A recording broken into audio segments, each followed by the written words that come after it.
Mi nombre es Fabián Antonio Vergara Mazo, estudiante de la Maestría en Ciencias Naturales y Matemáticas en la Universidad Pontificia Bolivariana, y en esta ocasión voy a presentar la disertación que he querido llamar El conocimiento, una meta con diferentes caminos.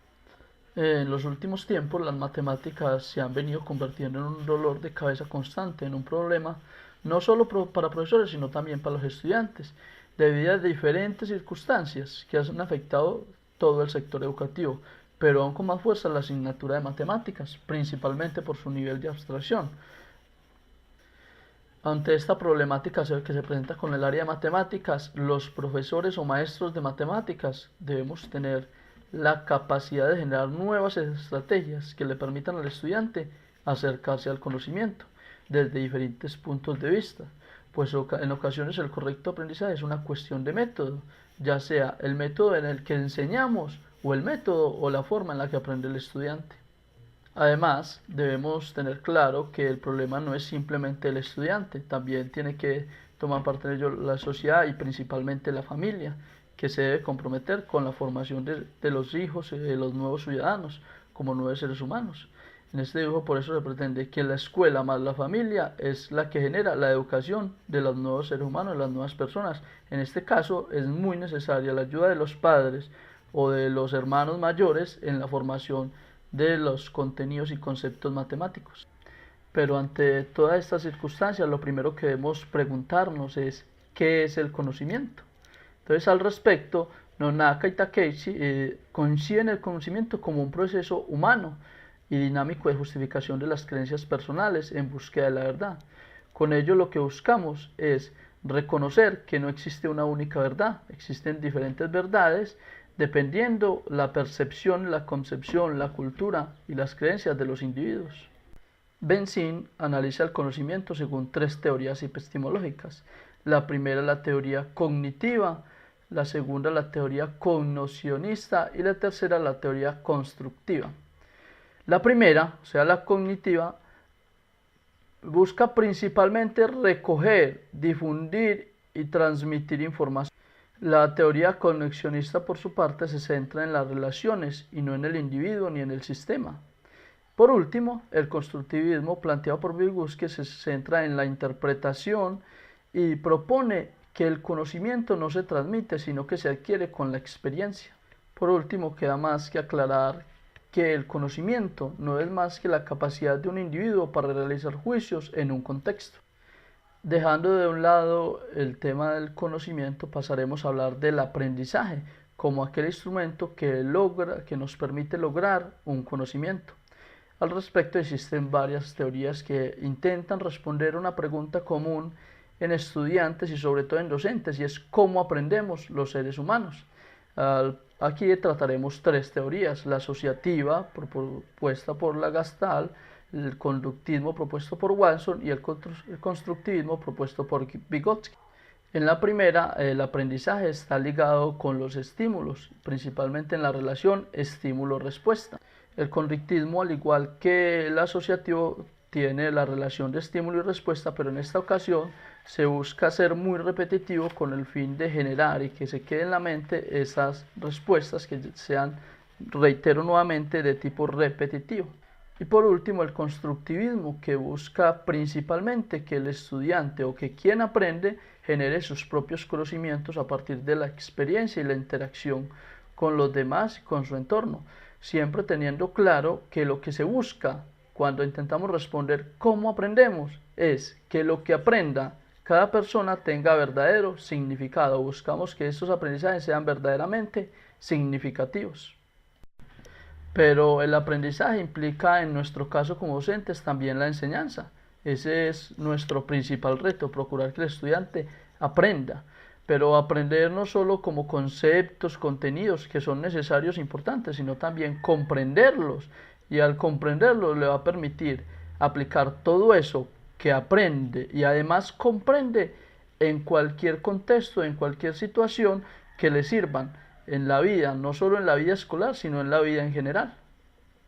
Es por esto que siempre debemos tener como centro del proceso de enseñanza-aprendizaje al estudiante, pues es él nuestra razón de ser como maestros.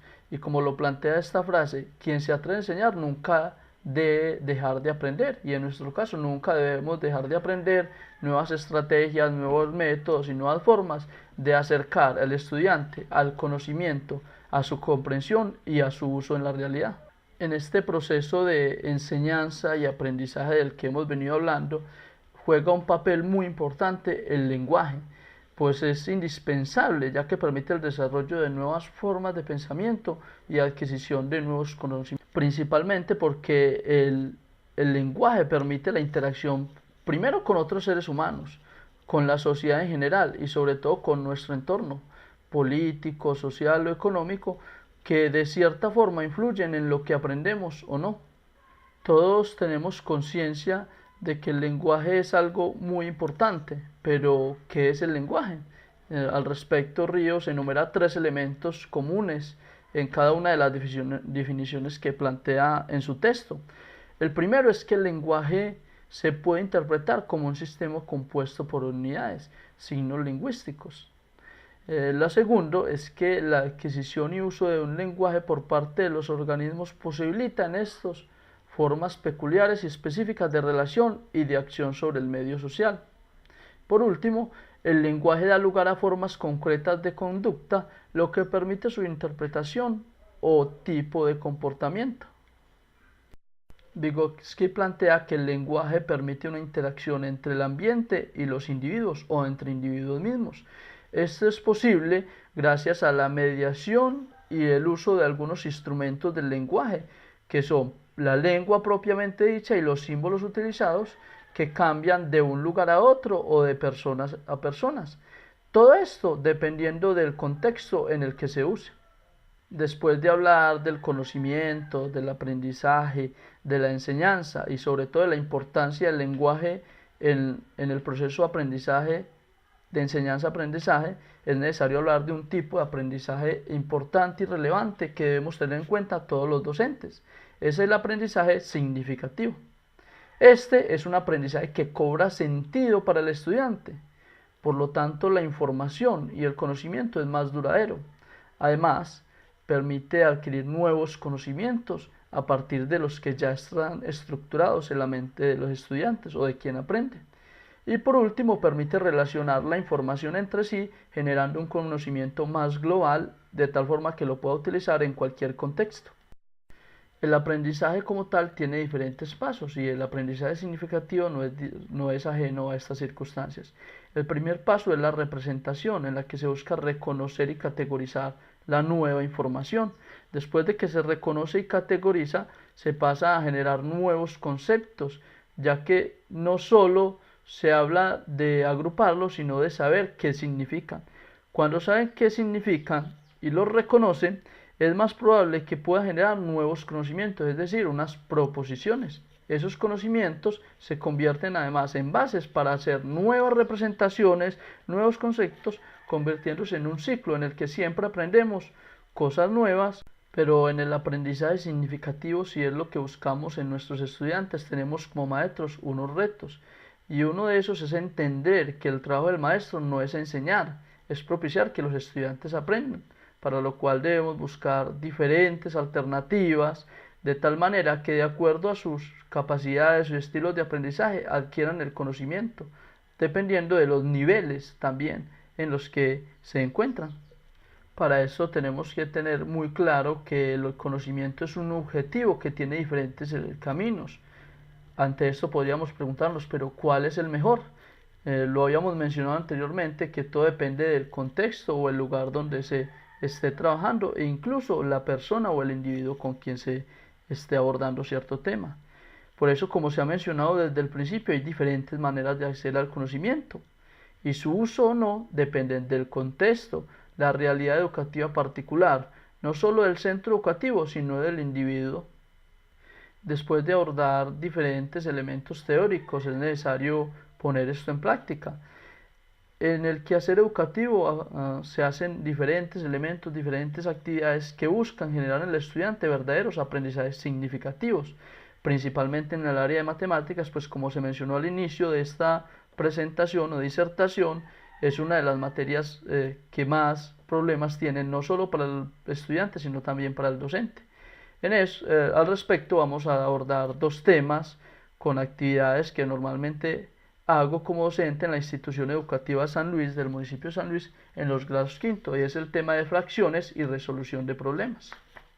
La primera actividad se titula Las fracciones, medios, cuartos y tercios. Esta fue una actividad propuesta por la Red de Matemáticas de Antioquia a través de la Alianza por la Educación con la Calidad y Equidad. En ella se pretende o se hace uso del Tangram chino para aclarar algunos conceptos de fracciones, también para hacer operaciones de suma, resta, multiplicación e incluso división. También se abordan elementos de áreas y perímetros. Al hablar de fracciones tomamos el Tangram, todo el cuadrado original grande, estamos hablando del Tangram chino, como la unidad, y cada elemento hace parte o es una fracción de la unidad. Para saber qué fracción representa la unidad vamos a mirar cuántas veces cabe cada elemento en el total del cuadrado. Si observamos esta figura nos podemos dar cuenta que los elementos A y B caben 4 veces en el cuadrado original, o sea que cada uno de estos representan un cuarto. Si los tomamos los dos juntos representan 2 cuartos, y si tomamos el triángulo más pequeño, que es el D, nos vamos a dar cuenta que cabe 16 veces en el cuadrado original, o sea que se convierte en un 16avo del cuadrado original. Por su parte, los elementos C, E y F forman un octavo porque caben 8 veces en el elemento original. Como lo mencioné anteriormente, para hallar las fracciones y para entender los conceptos es necesario preguntarnos, por ejemplo, el número de veces que cabe el triángulo más pequeño en cada pieza. Ya habíamos dicho que era 16 veces, por lo tanto representa un 16avo. ¿Y cuál es el área de cada pieza en relación con el área inicial? Entonces es 1 de 16 o 1 de 4, o si tomamos este triángulo grande serían 2 de 4 o 2 cuartos. Usando el Tangram también se pueden hacer operaciones de equivalencias y cualquier otro tipo de operación matemática entre fracciones, ya sea suma, resta, multiplicación y división. En este caso vamos a ver cómo se puede relacionar estos elementos. Si tomamos como referencia este triángulo más grande formado por unos elementos más pequeños, entonces nos damos cuenta que este elemento de acá rojo hace parte de un medio de la figura original. Por su parte este es un cuarto de la figura original, mientras que estos dos últimos también, aunque tienen diferente forma, toman igual parte de elementos de la figura original. No solo se puede trabajar con figuras regulares como estas, también se pueden hacer dibujitos, muñequitos, casas que sean de agrado para el estudiante. Después de hablar un poco de fracciones, pasemos a la resolución de problemas, teniendo en cuenta que la actividad matemática es una actividad abstracta que encuentra su significado en la solución de problemas, ya sean cotidianos o abstractos. También que debemos diferenciar un problema de una situación problemática, como lo hacemos comúnmente en nuestras aulas de clase. También es pertinente aclarar que estas ideas son tomadas de la conferencia del Dr. Felmer en el marco del Encuentro de los Números 2014 realizado en la ciudad de Envigado. En primera instancia, las situaciones problema buscan que el estudiante piense y encuentre diferentes respuestas, diferentes formas de llegar a un resultado o incluso diferentes resultados. Y lo más importante es que al pensar y al encontrar diferentes formas, todo el proceso que se genera en la mente permite aplicar en cualquier situación cotidiana o de la vida misma. Por su parte, las situaciones problemas simplemente se tratan de un proceso matemático que busca llegar a un resultado final. En este lo importante es que se obtenga un resultado. A continuación veamos unos ejemplos de situaciones problema. El primero nos dice, Juanita tiene 3 manzanas en una mano y 5 en la otra. ¿Cuántas manzanas tiene Juanita? Si notamos, son problemas cotidianos que nosotros probablemente hayamos usado en nuestras aulas, pero que lo único que buscan es generar un resultado, que con una simple suma o operación sencilla ya sabemos un resultado y tiene una única respuesta. En el segundo ejemplo nos plantea que Pepe compró 15 bolas de cristal en la tienda de la esquina. Si cada una costaba 3 pesos, ¿cuánto le costaron todas las bolas? También podemos notar que simplemente se trata de una operación y que aparte de suma o multiplicación, dependiendo la línea que tome, no existe otra posibilidad ni un tipo de resultado diferente. Por lo tanto, no implica mucho proceso de pensamiento, sino más bien de operación y de operatividad. Por su parte, las situaciones problema buscan generar en el estudiante procesos de pensamiento más amplios que le permitan llegar a una respuesta o diferentes respuestas de diferentes maneras. Veamos un ejemplo. Un señor que hace bicicletas y triciclos tiene 19 ruedas y decide hacer bicicletas y triciclos con ellas. ¿Cuántos tipos de cada uno debe hacer para usar todas las ruedas? Como podemos ver, existen infinidad de varias respuestas diferentes e incluso diferentes formas de llegar a ellas. Algunos podrán hacerlo con suma, otros con resta, otros usarán fracciones. En todo caso, llegarán a respuestas desde cierto punto verdadera y a partir de eso se generarán nuevos conocimientos. Una de las ventajas de la resolución de problemas es que permite primero múltiples posibilidades de alcanzar un conocimiento. No existe un único método, existen varios métodos y está en la medida en que el estudiante los vaya descubriendo. Lo otro es que permite ganar y como seres humanos siempre nos gusta ganar. Al encontrar una forma nueva de hallar algo y al darse cuenta que al hallar una solución los niños e incluso el profesor se van a sentir muy contentos y al sentirse contentos y con ganas, motivados, van a pedir que se hagan con más motivos, siempre y cuando estos sean variados, pues que si lo hacemos como en las situaciones problemas, caeremos en el riesgo de ser repetitivos y cansones.